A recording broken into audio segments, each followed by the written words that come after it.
Eto pala guys, ang dahilan kung bakit marami palang maling setting ko dito.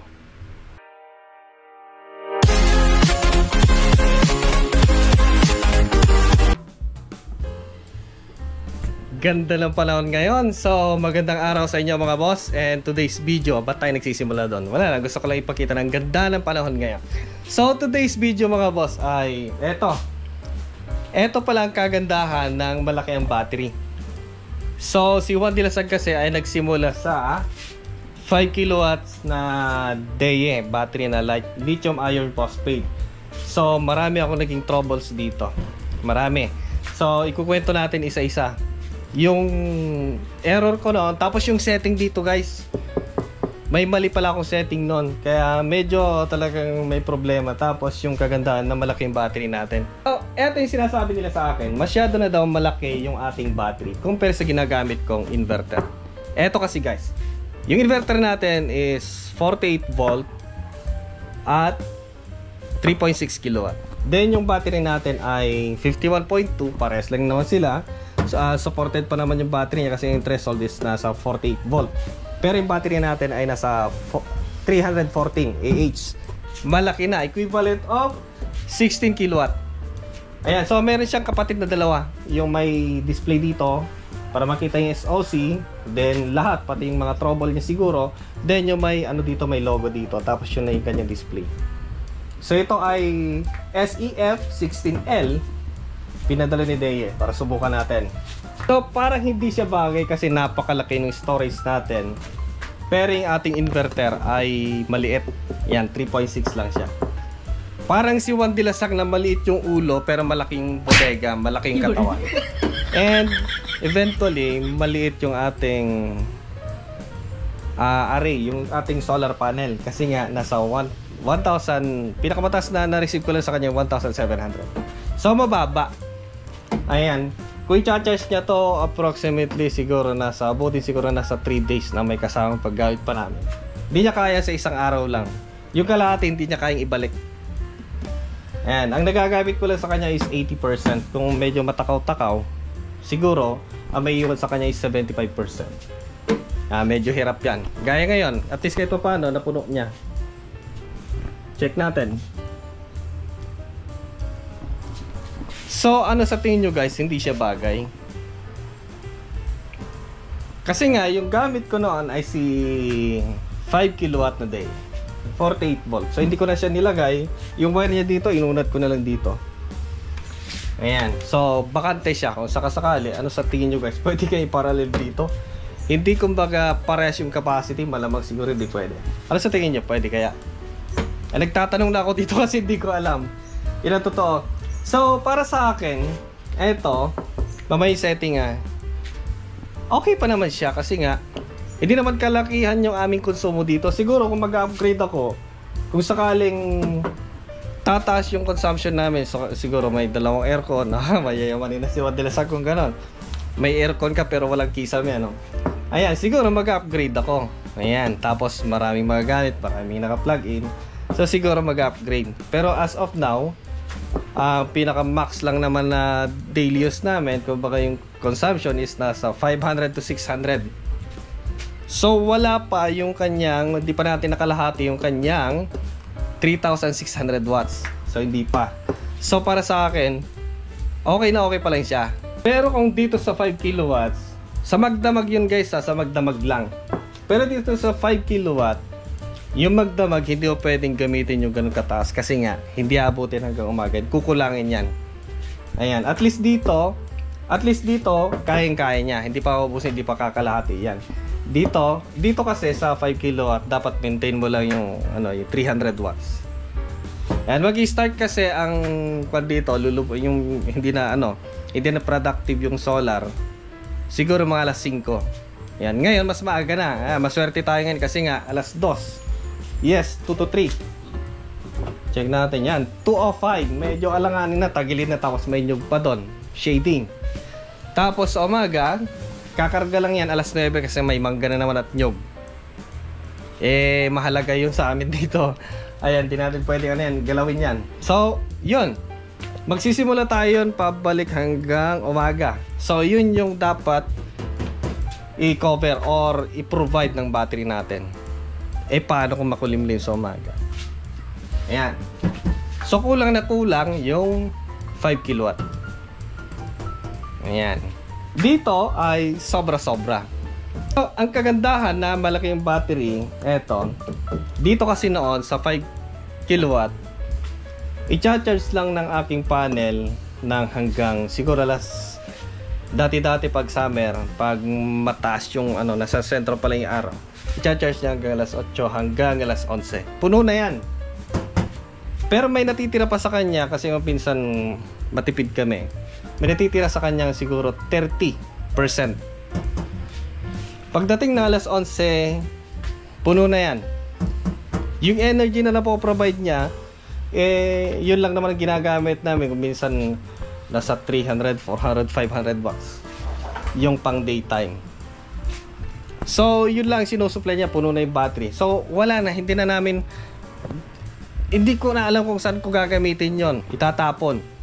So sayang yung 12, 1, 2, 3 hanggang 4 kung minsan maganda yung malinis, walang ulan. So sayang na sayang. At least dito sa 314 AH, lahat yon ikakarga niya sa battery. Tapos kung wala nang energy, wala na yung araw, at least kahit paano may magagamit ka.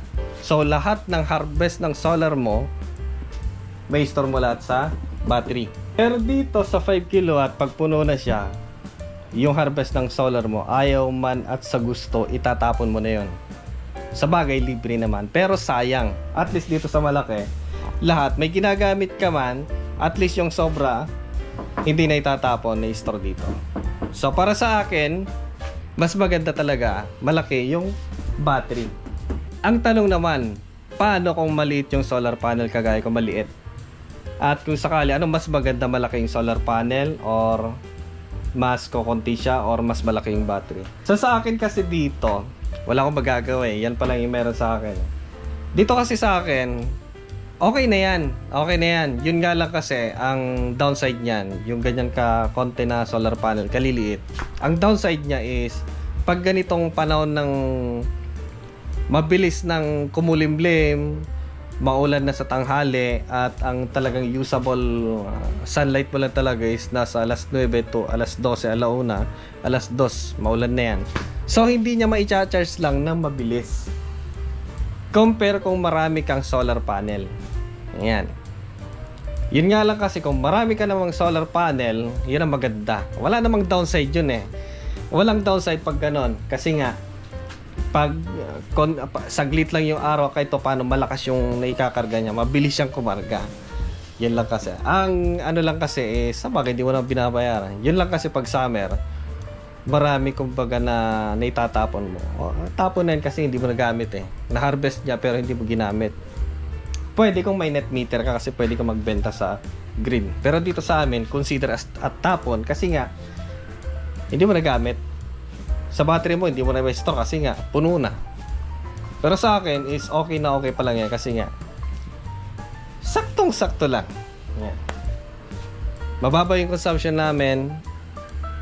Sakto naman yung solar, malaki yung battery, yung inverter, sakto pa rin kasi nga mababa lang naman ang consumption. Hindi ko naman pwedeng hangarin na mas malaki pang inverter. Pero malay mo mas malaki, di mas maganda. Pero kung sakasakali ay hindi pa kasi nga lang naman yung susupply na, sayang lang naman yung kinakain niya, sobrang laki. Para kang gumawa ng sidekick mo, si Taguro.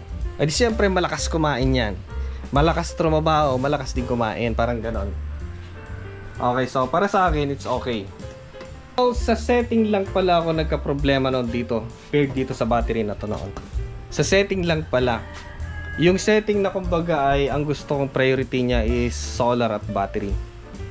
Doon dito, kahit 100% na yung battery at wala ng solar, ang pagkukunan niya ng energy is sa grid. Malakas na yung battery, parang gano'n. So gusto ko sanang baguhin nun, hindi ko alam. So dito ako nagre-rely noon. So pag wala ng solar at may grid, sa battery siya kukuha. Ngayon, pag mababa na yung battery, saka siya kukuha sa grid. Pero kung may solar, sa solar siya kukuha. Sa night time lang. Okay, so kagaya ngayon.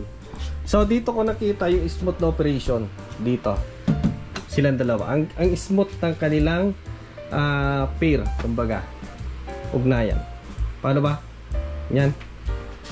Dito nun, hindi. Pag puno na yung kanyang battery, tapos wala ng solar, kukuha siya sa grid. Ayan.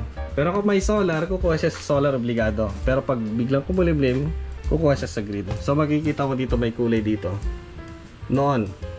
Ngayon okay na. So sa setting lang pala. So kailangan ko sabihin yung talagang yung talagang scenario para maintindihan nyo. Masyadong mahaba kung dilasag. Mas maganda para alam nyo. So sa setting lang pala, punta tayo sa setting. May binago ako dito. Ayan, puno na siya. 100%.